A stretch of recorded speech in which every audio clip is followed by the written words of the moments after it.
Hello, this is chapter 30 to Big Tree Grove. Everyone spent the next day preparing for the celebration. The four operatives trekked happily together to Big Tree Grove, while Preston and Molly ran ahead, swinging Jojo between their arms. When they reached Big Tree, Julian said grandly, "This is it, Preston. A real old-growth forest, just like in your report." Preston stood looking up at the giant trees. "You got my wish," he said, "but you got even more than 6 redwood trees. You got a whole forest." He peered through the trees. "Are there any fishers here?" "Well, I don't know if you'll see a fisher today," Julian said, "but I can take you up in the treehouse. I've been wanting to show it to you forever." Preston walked solemnly around the treehouse, examining Julian's freshly carved initials. The storage boxes, the interior of the cabinet. Down below, Danny and Robin cleared away the scattered branches on the forest floor and cleaned out the old fire ring. Ariel taped streamers to the giant trunks, and Molly blew up the balloons. As the shadows lengthened, Nancy and Bob troped in on the Greenlee Road trail, carrying folded chairs and card tables, then returned home to haul more supplies. Graham had spent the morning in town tracking down a fabulous cake which arrived in splendor, borne high by 2 men in white coats, with "Children's Everlasting Redwood Grove" written in green cursive over chocolate frosting. Bob and Nancy returned later in the day, with Popo, Luciana, and Eduardo trailing behind them. They all carried an unbalanced assortment of bowls and pots, and like everybody who entered the grove for the first time, they stopped for a moment, peering up at the treetops. The boys ran over to help them unload. "Oh, thank you," Luciana said as she set a heavy pot of beans on the table. She was dressed festively in a flowered dress and red sandals. "Papa and I couldn't step away from the party." "Oh, you must be so excited," she said, wrapping her arms around Julian. "We're so proud of you. Oh, and you too, Danny."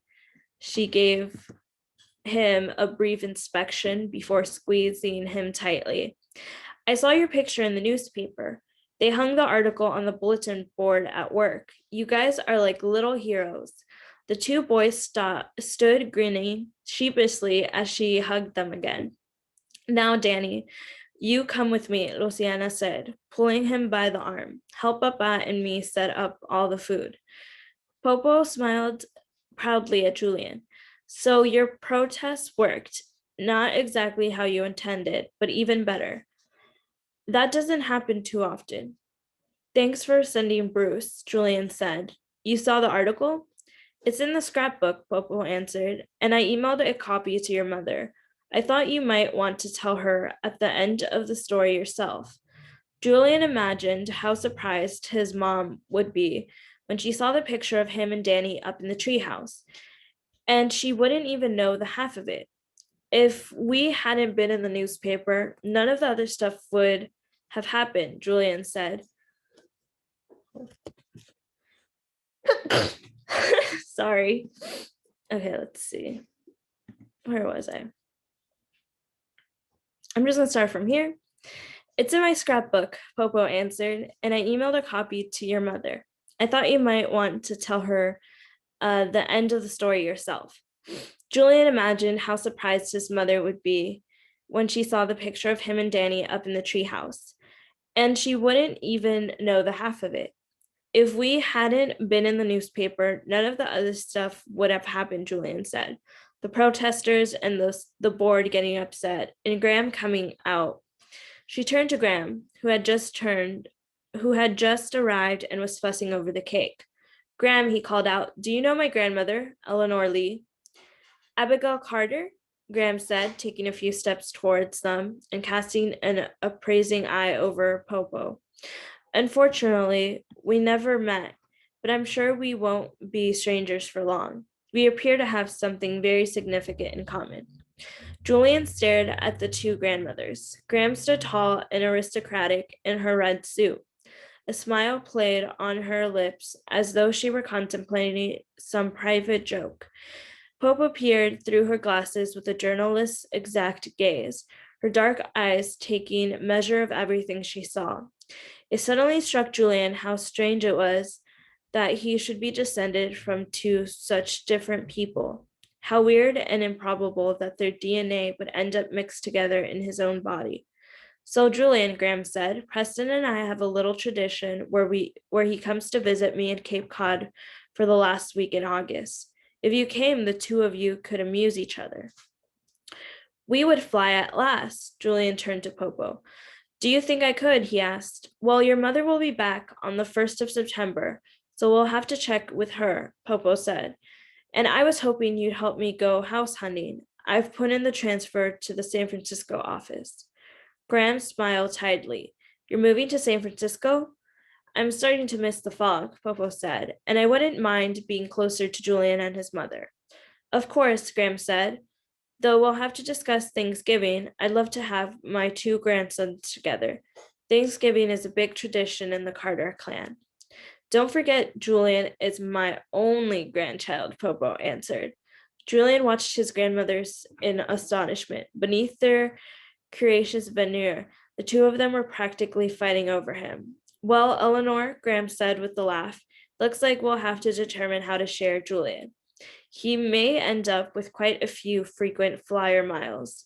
Julian, Jojo was calling from the pulley seat. Take me up to the treehouse. Julian shifted Jojo into his lap and hoisted him up to the top, where he walked around, happily slamming the lids of all the bins. The three girls sat chatting together on the cabin roof. Danny and Preston were playing rummy.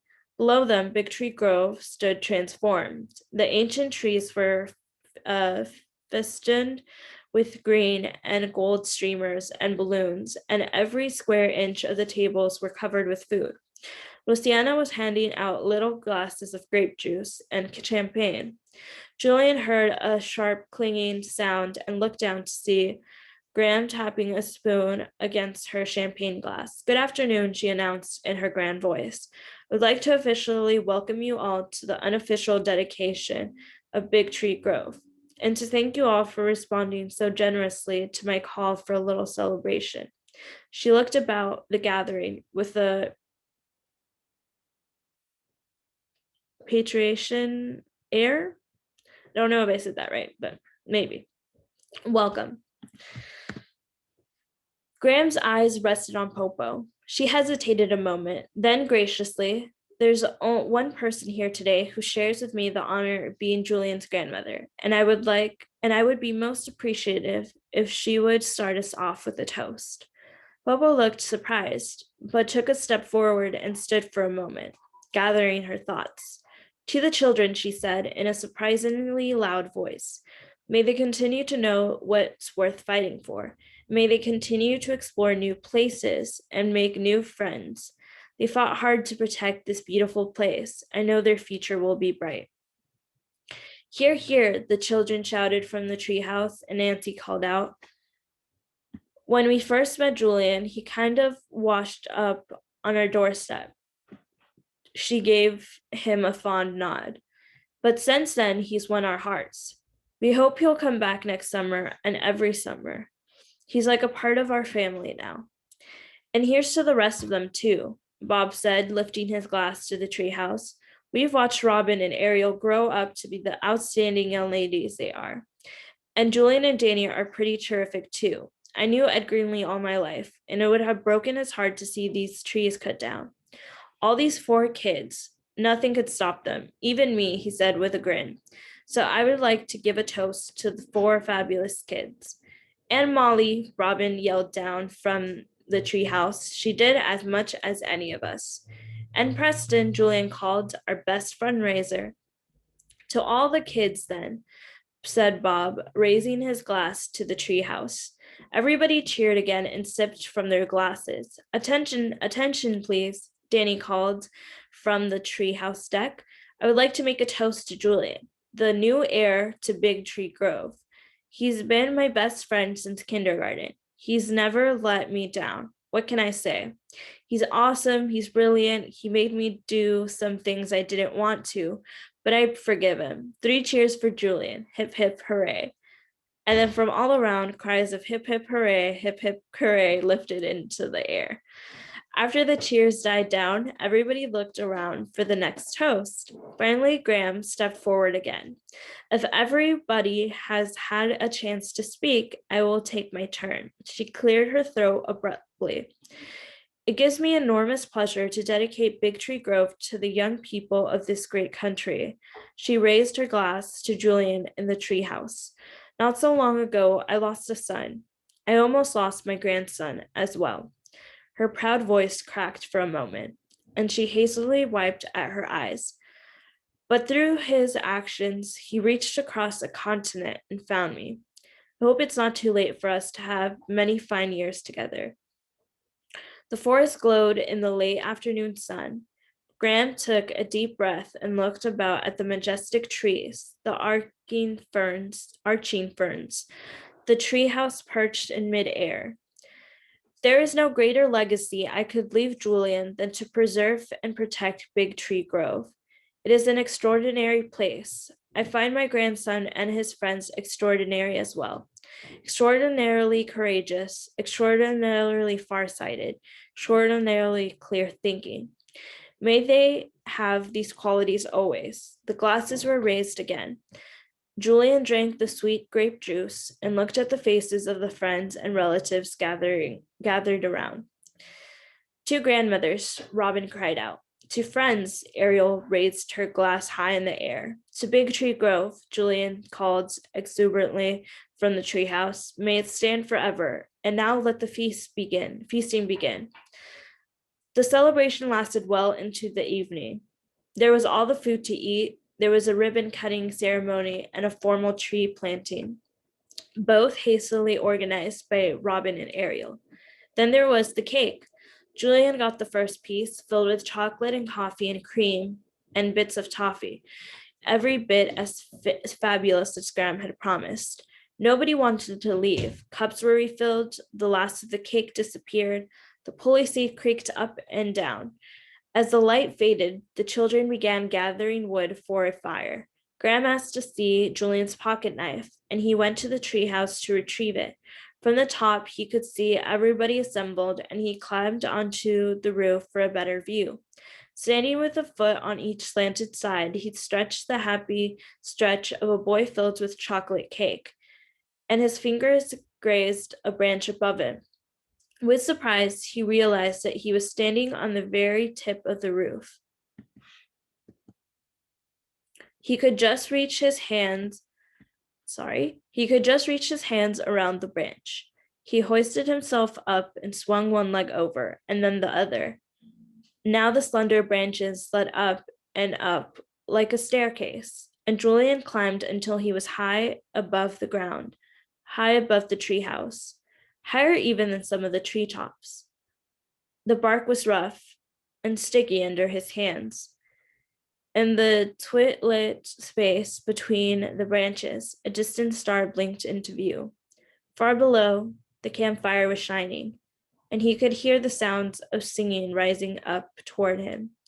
Soon, he would be climbing down and warming his hands over the bright, smoking fire. But for the moment, Julian stood with a glad heart among the whispering branches, feeling the light wind rocking him to and fro, and watching the almost full moon rise in the evening sky.